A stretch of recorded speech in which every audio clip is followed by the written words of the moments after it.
हरे कृष्णा सभी को। तो आप सभी का स्वागत है आज के 10वें अध्याय में। हम 10वें अध्याय में देखने वाले हैं विभूति योग।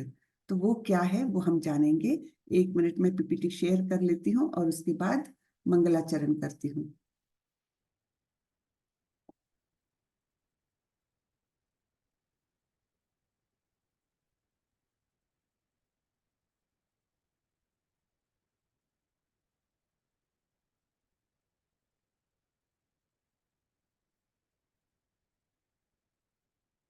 हरे कृष्ण। ओम नमो भगवते वासुदेवाय। ओम नमो भगवते वासुदेवाय। ओम नमो भगवते वासुदेवाय।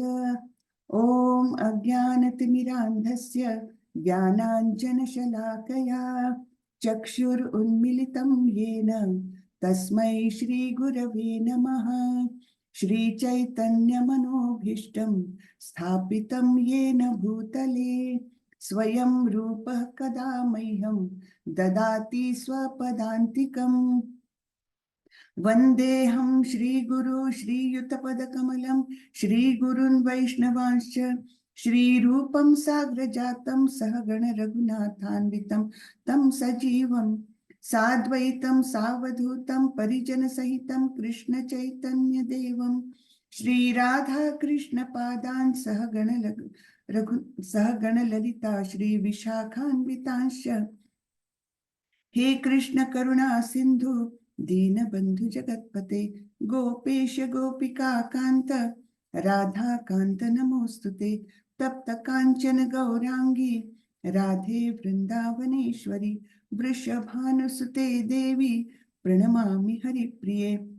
नमो विष्णुपदाय कृष्णपृष्ठाय भूतले श्रीमते भक्ति वेदांत स्वामी इति नामिने।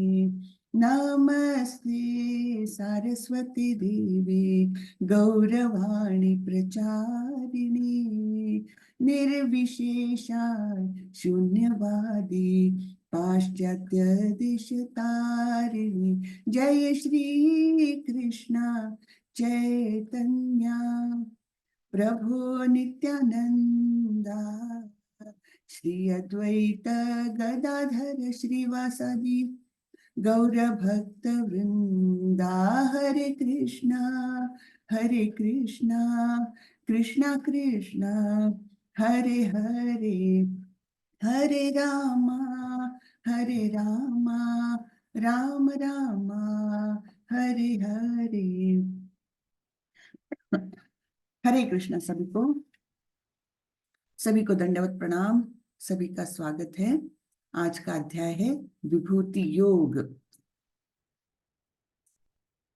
और इस अध्याय में हम देखने वाले हैं सारी गीता का सार, भगवत गीता का सार केवल 4 श्लोकों में भगवान ने दिया हुआ है। ठीक है, चतुश्लोकी भगवत गीता इसे कहते हैं। तो ये 4 श्लोकों में भगवत गीता कैसे बताई है भगवान ने, ये भी हम देखने वाले हैं। तो विभूति यानी ऐश्वर्य, तो भगवान के ऐश्वर्य के बारे में अभी जानने वाले हैं। श्री भगवानुवाच भूय एव महाबाहो शृणु मे परमं वचः यत्तेऽहं प्रीयमाणाय वक्ष्यामि हितकाम्यया। श्री भगवान ने कहा, हे महाबाहु अर्जुन, और आगे सुनो। देखो सुनने का कितना महत्व है आध्यात्मिक जगत में। सुनना, 1 मिनट, सुनना बहुत ही इंपॉर्टेंट है। 1 मिनट।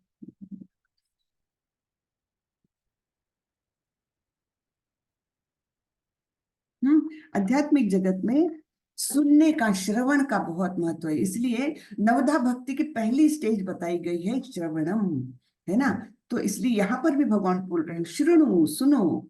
और इसके पहले भी हमने देखा था, तब भी भगवान ने बोला था सुनो, तुम मेरे ध्यान से सुनो, है ना। तो यहाँ पर भी बोल रहे हैं भगवान। श्री भगवान ने कहा, हे महाबाहु अर्जुन, और आगे सुनो। क्योंकि तुम मेरे प्रिय सखा हो, अतः मैं तुम्हारे लाभ के लिए ऐसा ज्ञान प्रदान करूंगा जो अभी तक मेरे द्वारा बताए गए ज्ञान से श्रेष्ठ होगा। तो अब यहाँ पर बोल रहे हैं, मैं क्यों बता रहा हूं तुमको, क्योंकि तुम मेरे प्रिय सखा हो, इसलिए मैं तुमको बता रहा हूँ। इसके पहले अध्याय में भगवान ने क्या बोला था, क्योंकि तुम मुझसे ईर्ष्या नहीं करते, इसलिए मैं तुम्हें बता रहा हूँ, है ना। तो ये ईर्ष्या और मित्रता, ये ईर्ष्या न करना और मित्रता रहना, ये दोनों भी भगवान को बहुत प्रिय गुण है किसी भी जीव के अंदर। तो हमने कभी भी किसी से ईर्ष्या नहीं करनी चाहिए और सबसे प्रेम भाव में, साख्य भाव में रहने का प्रयत्न करना चाहिए मन से। कभी कभी ऐसी भौतिक परिस्थिति ऐसी उत्पन्न होती है कि हम किसी की बातें हमको अच्छी नहीं लगती, किसी का व्यवहार हमें अच्छा नहीं लगता, तो ठीक है, व्यावहारिक रूप में हम आप उनसे बातें ना करें, लेकिन मन से कभी किसी से घृणा न करें। मन से सभी जीवों के प्रति, सभी खास करके मनुष्यों के प्रति एकदम मन से समभाव, प्रेम भाव या साख्य भाव रहना चाहिए। तब हम भगवान उनको बोल रहे हैं कि तुम मेरे प्रिय सखा हो, इसलिए मैं तुम्हें ये ज्ञान बताने वाला हूं जो अभी तक मेरे द्वारा बताए गए ज्ञान से श्रेष्ठ है। अब यहाँ पर सुनिए, आपके प्रश्न का यहाँ पर उत्तर मिल जाएगा माता जी, जो पहला प्रश्न किसी ने किया था। न मे विदुः सुरगणाः प्रभवं न महर्षयः, अहम आदिर्हि देवानां महर्षीणां च सर्वशः। न तो देवतागण मेरी उत्पत्ति या ऐश्वर्य को जानते हैं और न महर्षिगण ही जानते हैं।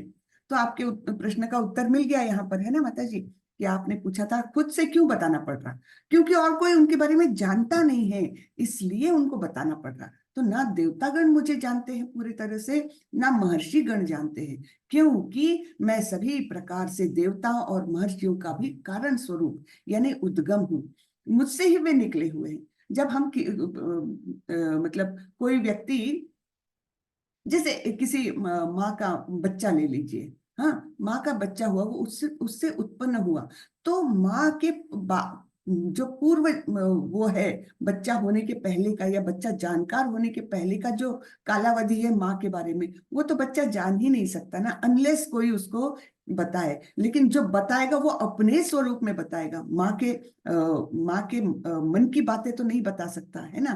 तो इस प्रकार जो हम भगवान से उत्पन्न हुए हैं, देवतागण भी उनसे उत्पन्न हुए हैं, तो वो भगवान को कैसे पूरी तरह से जान सकेंगे, नहीं जान सकेंगे, है ना।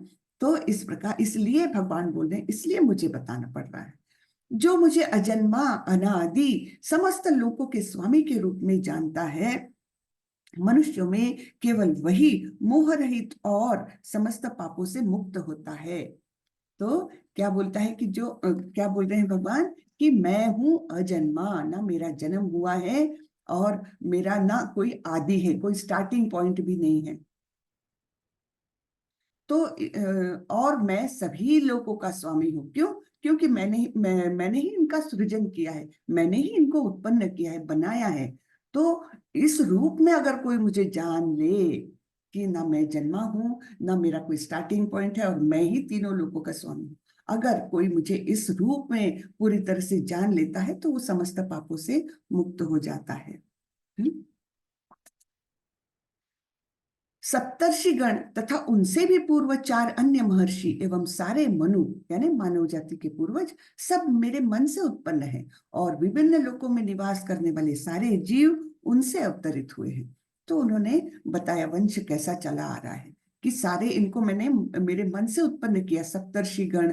हाँ, तो सप्तर्षिगणों में हम जानते हैं वशिष्ठ, कश्यप, अत्रि, जमदग्नि, गौतम, विश्वामित्र और भारद्वाज, ये सप्तर्षिगण हम 7 तारों के रूप में भी हम देखते हैं, है ना। सप्तर्षि का एक तारों का समूह है। और उससे भी पूर्व ब्रह्मा जी के जो पुत्र जो है, जिनको सनक, सानंद, सनातन और सनत कुमार के नाम से हम जानते हैं, वो चारों एकदम 4 साल के बालक के रूप में ही हमेशा रहे, है ना। क्यों रहे? क्योंकि भगवान ने ब्रह्मा जी को बताया तुम भौतिक सृष्टि का सृजन करो।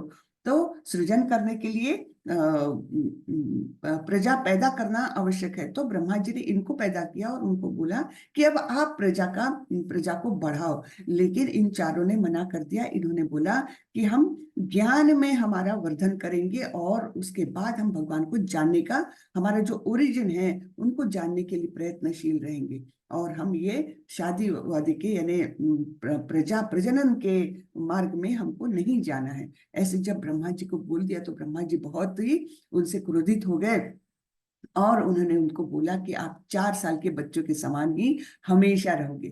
तो कई कई मंदिरों में हम 4 साल के बच्चों की ऐसे वो देखते हैं, मूर्ति नहीं लेकिन कहीं कार्विंग वगैरह होता है तो उसमें हम देखते हैं। तो वे बिना वस्त्र पहने ऐसे 4 साल के बालक के समान हमेशा रहे हैं।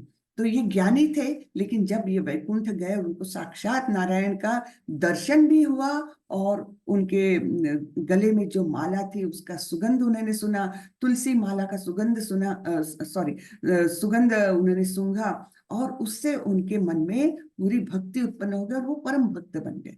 तो ज्ञानी से ये परम भक्त बन गए थे, शुद्ध भक्त बन गए थे चारों भी। ठीक है, तो ये इस प्रकार बता रहे हैं कि वंश कैसा चला है। ठीक है, एतान विभूतिम योगंच मम यो वेत्ति तत्वतः सो विकल्पेन योगेन युज्यते नात्र संशयः। जो मेरे इस ऐश्वर्य तथा योग से पूर्णतया आश्वस्त है वह मेरी अनन्य भक्ति में तत्पर होता है, इसमें तनिक भी संदेह नहीं। ठीक है, तो इसलिए यानी भक्ति हमारे मन में उत्पन्न करें तो इसके लिए ऐश्वर्य और योग जो भगवान का है उसके बारे में जब हम पूरी जानकारी हासिल कर लेते हैं और पूरी मन में उसको आत्मसात कर लेते हैं कि भगवान का ये ऐश्वर्य है, भगवान इस प्रकार कार्यरत है, तब कहीं जाकर हमारे मन में भक्ति उत्पन्न होगी। हाँ, इसलिए भगवान बोल रहे हैं कि अभी सुनो मेरे बारे में। अब यहाँ से जो 8, 9, 10 और 11 ये 4 श्लोक है, ये भगवत गीता का सार कहे जाते हैं। इनको कहते हैं चतुश्लोकी भगवत गीता। तो यहाँ पर भगवान बोल रहे हैं, अहम सर्वस्य प्रभवो मत्तः सर्वं प्रवर्तते इति मत्वा भजन्ते माम बुधा भाव समन्वितः। मैं समस्त आध्यात्मिक तथा भौतिक जगतों का कारण हूँ, प्रत्येक वस्तु मुझ ही से उद्भूत है। जो बुद्धिमान यह भली भांति जानते हैं वे मेरी प्रेमा भक्ति में लगते हैं तथा हृदय से पूरी तरह मेरी पूजा में तत्पर होते हैं। ठीक है, तो यहाँ पर भी आपको आपके प्रश्न का उत्तर मिल जाता है कि सभी कुछ जो है उत्पन्न है कहाँ से, चाहे वो भौतिक जगत का हो चाहे आध्यात्मिक जगत का हो, वो सभी उत्पन्न है भगवान से ही। और जो कोई बुद्धिमान इसको जान लेता है तो उसके मन में अपने आप प्रेमा भक्ति उत्पन्न होती है। और प्रेमा भक्ति के द्वारा ही हम केवल हमारे परम धाम यानी जो गोलोक वृंदावन है वहां हम जा सकते हैं। ठीक है, मच्चित्ता मद्गता प्राणा बोधयन्तः परस्परम कथयन्तश्च माम नित्यम तुष्यन्ति च रमन्ति च। मेरे शुद्ध भक्तों के विचार मुझ में वास करते हैं, अपना जीवन मेरी सेवा में समर्पित रहते हैं और वे एक दूसरे को ज्ञान प्रदान करते तथा मेरे विषय में बातें करते हुए परम संतोष तथा आनंद का अनुभव करते हैं।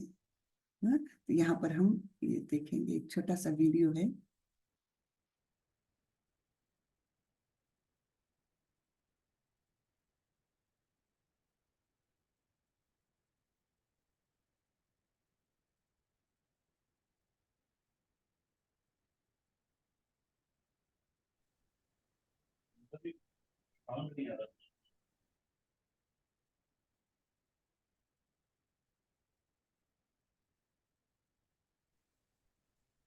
आवाज नहीं आ रही माता जी? आवाज नहीं आ रही? अच्छा, एक मिनट। हाँ, ये मेरा एक मिनट।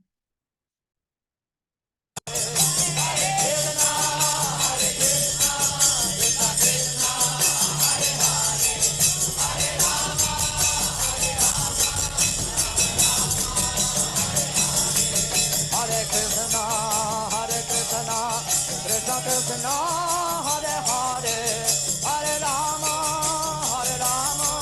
Rama Rama,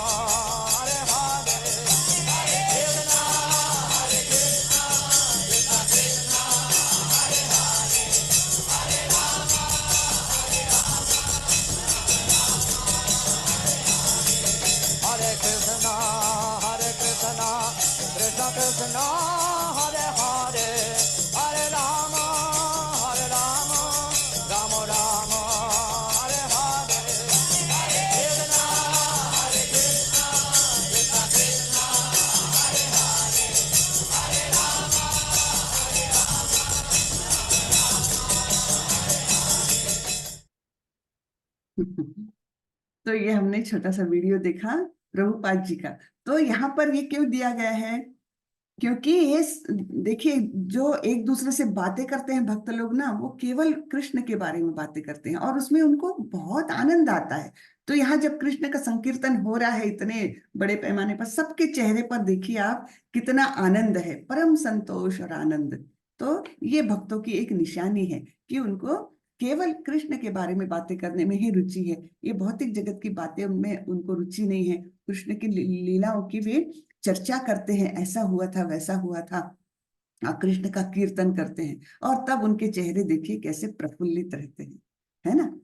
फिर आगे का श्लोक आता है, तेषां सतत युक्तानां भजतां प्रीति पूर्वकं ददामि बुद्धि योगम तम येन माम उपयान्ति ते। जो प्रेम पूर्वक मेरी सेवा करने में निरंतर लगे रहते हैं, उन्हें मैं ज्ञान प्रदान करता हूँ, जिसके द्वारा वे मुझ तक आ सकते हैं, है ना। तो यहाँ पर बताया है भक्ति का महत्व, यानी भक्ति पूर्वक, प्रेम पूर्वक। प्रेम कब आएगा? जब भक्ति आएगी। प्रेमा भक्ति अल्टीमेट भक्ति है। तो जो सेवा करते हैं, प्रेम पूर्वक सेवा करते रहते हैं, तो उनको भगवान हृदय से ज्ञान देते हैं। अब आप बोलेगे हृदय से ज्ञान कैसे देते होंगे? तो जैसे ब्रह्मा जी को दिया था, ब्रह्मा जी को जब निर्माण किया था, तब वहां पर तो कोई था ही नहीं दूसरा उनकी ज्ञान बताए, तब उनको हृदय से, तेने ब्रह्म हृदय आदि कवये, हाँ बिल्कुल, उनको हृदय से, अंदर से उनको ज्ञान बताया, और कैसे सृष्टि का सृजन करना है, तुमको क्या क्या कार्य करना है, ये उनको हृदय से बताया। वैसे ही भक्तों को हृदय से वे ज्ञान प्रदान करते हैं, ऐसा ज्ञान देते हैं जिसके द्वारा वे मुझ तक आ सकते हैं। तो भगवान चाहते क्या है? मेरे तक आओ, मेरे पास आओ, तुम लोग सब लोग, तुम मेरे अंश हो, मैं तुम्हारा पिता हूँ, पितामह हूँ, हाँ तुम मेरे पास आओ सभी लोग, तब भगवान को खुशी होगी। तो इसलिए वे ये सब करते हैं कि सब बता रहे हैं, जिससे कि हम लोग भक्ति में लग जाए। भक्ति से फिर अगर ज्ञानी है तब तो कोई बात नहीं, लेकिन अगर अज्ञानी भी है लेकिन भक्ति में रत है, तो उसको अंदर से ज्ञान देते हैं भगवान, और उसके द्वारा वे परम धाम तक जा सकते हैं। तेषाम् एवानुकंपार्थम् अहम अज्ञानजं तमः नाशयाम्यात्मभावस्थो ज्ञानदीपेन भास्वता। मैं उन पर विशेष कृपा करने के हेतु उनके हृदयों में वास करते हुए ज्ञान के प्रकाशमान दीपक के द्वारा अज्ञान जन्य अंधकार को दूर करता हूँ।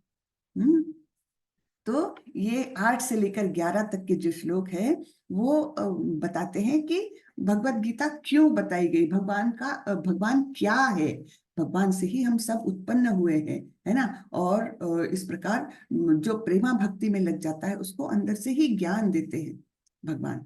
और भक्तों का विवरण भी दिया है, भक्त कैसे रहते हैं, सततम कीर्तयन्तो माम यतन्त, वो और तुष्यन्ति च रमन्ति च, एक दूसरे को कृष्ण की बातें बताते हुए, कीर्तन करते हुए वे अत्यंत प्रसन्न रहते हैं। ऐसे लोग प्रेमा भक्ति में लगने के बाद और भगवान की सेवा करते रहते हैं, उनको अंदर से ज्ञान मिल जाता है, जो ज्ञान रूपी दीपक जो है वो प्रज्वलित होता है, और अज्ञान का अंधकार दूर होता है, और हम जा सकते हैं भगवत धाम। ठीक है। अब अर्जुन ने, शरण तो आए थे, लेकिन यहाँ अर्जुन बता रहे हैं, अर्जुन उवाच परम ब्रह्म परम धाम पवित्रम परमं भवान पुरुषम शाश्वतम दिव्यम आदिदेवम अजम विभुम आहुस्त्याम ऋषयः सर्वे देवर्षिर्नारदस्तथा असितो देवलो व्यासः स्वयं चैव ब्रवीषि में। अर्जुन ने कहा, आप परम भगवान, परम धाम, परम पवित्र, परम सत्य है। अर्जुन एग्री कर रहे हैं अभी सब कुछ जानने के बाद, यहाँ तक का जानने के बाद वो तो पूरी तरह से आश्वस्त हो गए कि यही परमेश्वर है, परम ईश्वर है, परम भगवान है।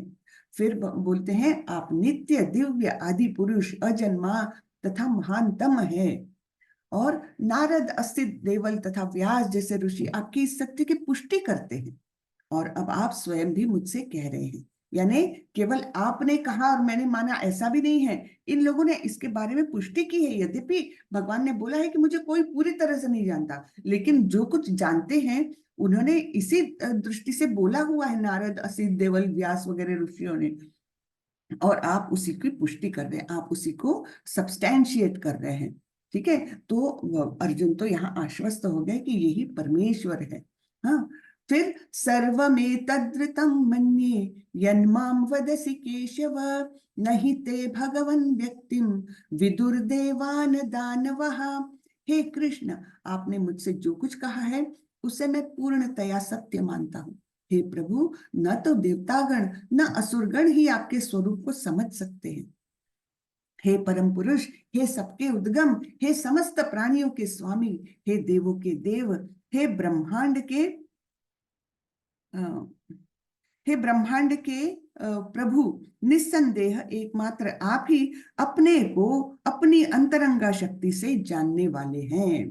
तो ये कारण है, भगवान को केवल वे स्वयं ही अपनी अंतरंगा शक्ति के कारण जान सकते हैं, बाकी कोई पूरी तरह से नहीं जान सकता। तो ये यहाँ पर क्लियर हो जाता है कि क्यों भगवान को ये बताना पड़ रहा है, क्योंकि उनको बाकी कोई पूरी तरह से नहीं जान सकता, वे केवल स्वयं ही अपने आप को अंतरंगा शक्ति से जान सकते हैं।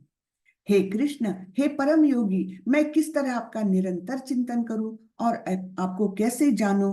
हे भगवान, आपका स्मरण किन किन रूपों में किया जाए? हे जनार्दन, आप पुनः विस्तार से अपने ऐश्वर्य तथा योग शक्ति का वर्णन करें। मैं आपके विषय में सुनकर कभी तृप्त नहीं होता हूँ, क्योंकि जितना ही आपके विषय में सुनता हूँ उतना ही आपके शब्द अमृत को चखना चाहता हूँ। तो अभी अर्जुन उनको रिक्वेस्ट कर रहे हैं कि आप पुनः बताइए मुझे, कि विस्तार से बताएं कि आपका ऐश्वर्य कहाँ कहाँ है और योग शक्ति कैसी है आपकी, उसके बारे में बताएं। तो फिर भगवान फिर से बताते हैं कि भगवान ने कहा, हाँ, मैं तुम्हें मेरी शानदार अभिव्यक्तियों के बारे में बताऊंगा, लेकिन उनमें से केवल जो प्रमुख है, हे अर्जुन, वे असीम है। तो भगवान की शक्तियां असीम है, कितने गिनाएंगे भगवान? इसलिए भगवान बोलते ठीक है, मैं कुछ कुछ मेन बताता हूँ। उसमें भी उन्होंने 81 उन्होंने अपनी अभिव्यक्तियां बताई है, अपनी शक्तियां बताई है। ठीक है, 81। तो उसमें से कुछ हम यहाँ पर जल्दी से देख लेते हैं।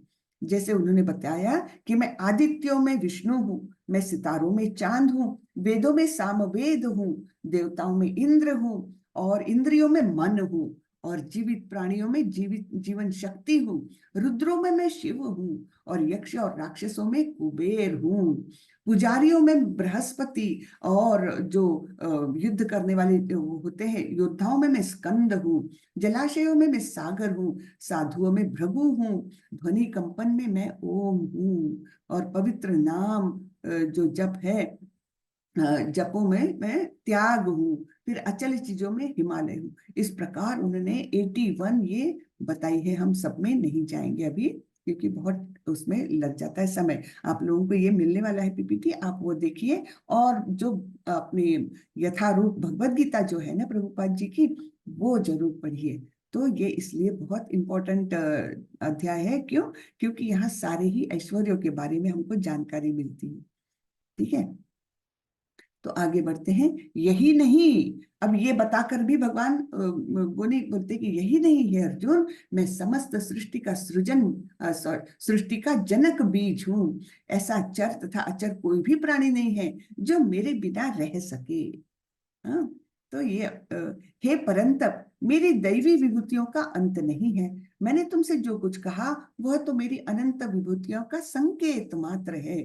छोटा सा एक संकेत दिया है मैंने, ये तो तो यहाँ पर ये देखिए, गोलोक वृंदावन का ये बता रहे हैं, और उनमें से ये ये उनका नित्य स्वरूप है। हाँ, सुंदर श्याम सुंदर रूप जो है वो गोलोक वृंदावन के वासी हैं, और वहाँ राधा रानी के साथ वे और अपने अनेक पार्षदों के साथ वे रहते हैं, और उनकी नित्य लीलाएं चलती रहती है। और उन्होंने भौतिक जगत का वो किया। पहले कारणोदकशाही विष्णु बनाए, कारणोदकशाही विष्णु ने अनेक ब्रह्मांड बनाए, हर एक ब्रह्मांड में एक गर्भोदकशाही विष्णु है जो ब्रह्मा जी का निर्माण करते हैं, और फिर ब्रह्मा जी भौतिक सृष्टि का सृजन करते हैं, है ना। इस प्रकार से ये क्रिया है। और उसके बाद भी यहीं पर भगवान नहीं रुकते, उसके बाद वो क्षीरोदकशाही विष्णु के रूप में हर जीव में परमात्मा के स्वरूप में स्थित होते हैं। ठीक है, तो इनका ये अद्भुत स्वरूप है। हम अपने लॉजिक से ऐसा कैसे हो सकता है, ये हम लॉजिक से इसको नहीं काउंटर कर सकते, ये है वैसा ही। ठीक है, और इसका शास्त्रों में प्रमाण है। ठीक है, सारे ही शास्त्र इसको प्रमाणित करते हैं। तो ये हमको, जब हम इसको आत्मसात करेंगे तब कहीं जाकर हमारे मन में उनके प्रति भक्ति निर्माण होगी, ज्ञान के द्वारा भक्ति निर्माण होगी। लेकिन जो वैसे ही भक्त बन जाते हैं, परम भक्त बन जाते हैं, उनको भगवान स्वयं ज्ञान देते हैं। ठीक है, तो आगे बोलते हैं भगवान, यद यद विभूति मत सत्वम श्रीमद ऊर्जितमेव वा तत्तदेवावगच्छं त्वं मम तेजोश संभवः। संभवम, तुम जान लो कि सारा ऐश्वर्य, सौंदर्य तथा तेजस्वी सृष्टियां मेरे तेज के एक स्फुल्लिंग मात्र से उद्भूत है। ये सारा ऐश्वर्य जो है, इतने सारे ब्रह्मांड, इतने सारे प्राणी, इतनी सारी भौतिक अभिव्यक्तियां, ये सब कुछ का क्या है, मेरे तेज के एक स्फुल्लिंग मात्र से है। इतना सा छोटा सा एक स्फुल्लिंग छोड़ दिया और उससे इतने सारे ब्रह्मांड का सृजन हो गया है। अथवा बहुनैतेन किं ज्ञातेन तवार्जुन विष्टभ्याहम इदं कृष्णम एकांशेन स्थितो जगत। किंतु हे अर्जुन, इस सारे विशद ज्ञान की आवश्यकता क्या है? यानी मैंने तुमको इतना डिटेल में बताया, वो भी बहुत थोड़ा बताया है, लेकिन जितना विशद ज्ञान दिया उसकी आवश्यकता क्या है? तुम इतना ही जान लो कि मैं तो अपने एक अंश मात्र से संपूर्ण ब्रह्मांड में व्याप्त होकर इसको धारण करता हूं। तो उनकी विभूतियों का अंत नहीं है, और हम जितना जानेंगे उतना ही कम है। तो स्वामी प्रभुपाद जी बोलते हैं, भगवान अपने अंश के विस्तार से परमात्मा रूप में सर्वव्यापी है, जो हर विद्यमान वस्तु में प्रवेश करता है। परमात्मा रूप में वो सभी जगह व्याप्त है। तो उनके कितने सारे रूप हुए, और ये भी हम तो गिनती के बता रहे हैं, उनके अनंत रूप है। हाँ, इसमें बोला गया है, ब्रह्म संहिता में बोला गया है, अद्वैतम अच्युतम अनादिम अनंत रूपम। अनंत रूप है उनके, अद्वैत है, वो एक से अलग नहीं है, एक होते हुए भी उनके अनंत रूप है। अद्वैतम अद्वैतम, एक मिनट, अद्वैतम अनंत अनंत रूपम आद्यम पुराण पुरुषम नवयौवनं च वेदेषु दुर्लभम दुर्लभमात्म भक्तो गोविंदमादि पुरुषम तमहं भजामि। ऐसे इस प्रकार से वहां पर ब्रह्मा जी ने बहुत सारी स्तुतियां की है। उसमें यहाँ पर बताया गया कि उनके अनंत रूप है, और फिर भी वे अद्वैत है, एक से दूसरे नहीं है, वो एक ही है। हाँ, ऐसे इस प्रकार से, और अचिंत्य है, जो हमारे बुद्धि में नहीं आ सकता, अचिंत्य, जिनका हम चिंतन नहीं कर सकते, ऐसे रूप है उनके। ठीक है, तो हमारी जो छोटी सी बुद्धि है ना, उसके द्वारा हम उनको नहीं जान सकते, लेकिन उनको भक्ति द्वारा हम जान सकते। भगवान अपने अंश के विस्तार से बताइए, एक छोटे से अंश को विस्तारित किया तो परमात्मा स्वरूप में, हर चराचर सृष्टि में वो परमात्मा स्वरूप में स्थित हो गए। तो अंश के विस्तार से परमात्मा रूप में सर्वव्यापी है, जो हर विद्यमान वस्तु में प्रवेश करते हैं। अतः शुद्ध भक्त पूर्ण भक्ति में, कृष्ण भावनामृत में अपने मनों को एकाग्र करते हैं। अतएव वे नित्य दिव्य पद में स्थित रहते हैं। इस अध्याय के श्लोक 8 से 11 तक कृष्ण की भक्ति तथा पूजा का स्पष्ट संकेत है। शुद्ध भक्ति की यही विधि है। इस अध्याय में इसकी भलीभांति व्याख्या की गई है कि मनुष्य भगवान की संगति में किस प्रकार चरम भक्ति सिद्धि प्राप्त कर सकता है। तो यहाँ पर ये बताया है कि 8 से 11 तक बिल्कुल हमको क्या क्या करना है, क्या स्थिति है हमारी, और भक्त की क्या स्थिति है, कि भगवान ने सभी चराचर सृष्टि, चाहे वो भौतिक हो चाहे आध्यात्मिक हो, सारे ही सृष्टि का भगवान के द्वारा ही सृजन किया गया है। फिर भक्त लोग उनके बारे में बातें करके बहुत आनंद प्राप्त करते हैं, और उसी में वे रत रहते हैं। फिर भगवान ने बोला है कि ऐसे जो है लोग, उनको मैं हृदय से ज्ञान देता हूं, और ज्ञान रूपी दीपक से उनका अज्ञान में अंधकार जो है वो मैं दूर करता हूं, है ना, वो हमने देखा था। तो इस प्रकार ये आज के अध्याय की समरी है। कृष्ण अनजाने और सभी के स्रोत है। हाँ, उनको कोई जानता नहीं है और वे सभी के स्रोत है। नमे विदु सुरगणा, यानी मुझे ना तो असुर जानते हैं, ना देवता जानते हैं, ना ऋषिगण जानते हैं, मुझे कोई नहीं जानता। हाँ, और मैं सभी का स्रोत हूँ। शुद्ध भक्ति भगवत गीता का सार है। मच्चित्ता मद्गता प्राणा बोधयंतम परस्परम, है ना। तो ये भगवत गीता का सार है कि भक्ति ही सर्वोच्च है भगवत प्राप्ति के लिए। फिर अर्जुन ने कृष्ण के सर्वोच्च पद को स्वीकार किया, है ना। अर्जुन ने क्या बोला था? पर ब्रह्म परम धाम पवित्रम परमम भवान, है ना। तो अर्जुन ने यहाँ पर एग्री कर लिया कि हाँ, मैं अब समझ गया हूँ कि आप ही परमेश्वर है, परम ईश्वर है, सभी लोगों के स्वामी, हाँ, आप ही है। और फिर भगवान अपने विभूतियों का वर्णन करते हैं, क्योंकि अर्जुन बोलते हैं कि मैं आपके दिव्य ऐश्वर्यों को जानना चाहता हूँ, और जिनको सुन के मेरी तृप्ति ही नहीं हो रही है, तो इसलिए आप मुझे और बताएं। तो इसलिए भगवान फिर अपने विभूतियों का वर्णन करते हैं और बोलते हैं कि ये तो सब मेरी एक स्फुल्लिंग मात्र से निर्मित है, तो ये कोई पूर्ण विभूतियां नहीं है मेरी, ये तो मैंने थोड़ा सा संकेत मात्र दिया तुमको। मेरी सारी विभूतियां मेरे एक स्फुल्लिंग मात्र से निर्मित है। और फिर आगे बोलते हैं कि इतना भी जानना क्या है तुमको, कि देखो यही जान लो कि एकांशेन स्थितो जगत, मेरे एक छोटे से अंश से सारे ही ब्रह्मांड स्थित है। सारे ही ब्रह्मांडों का निर्माण हुआ, सृजन हुआ, और उनको पालन कर रहा हूं मैं, और उनका विनाश भी करूंगा। ये केवल मेरे एक अंश मात्र से है, इतना ही जान लो तुम बस, दैट इज सफिशियंट, है ना। ऐसा बोल के भगवान ने खत्म किया है। ठीक है, तो ये हमारा 10वां अध्याय खत्म होता है। अभी हम प्रश्न लेंगे। आज का अध्याय वैसे भी छोटा था, इसमें तो अध्याय खत्म करने के बाद 1 मिनट में जरा ये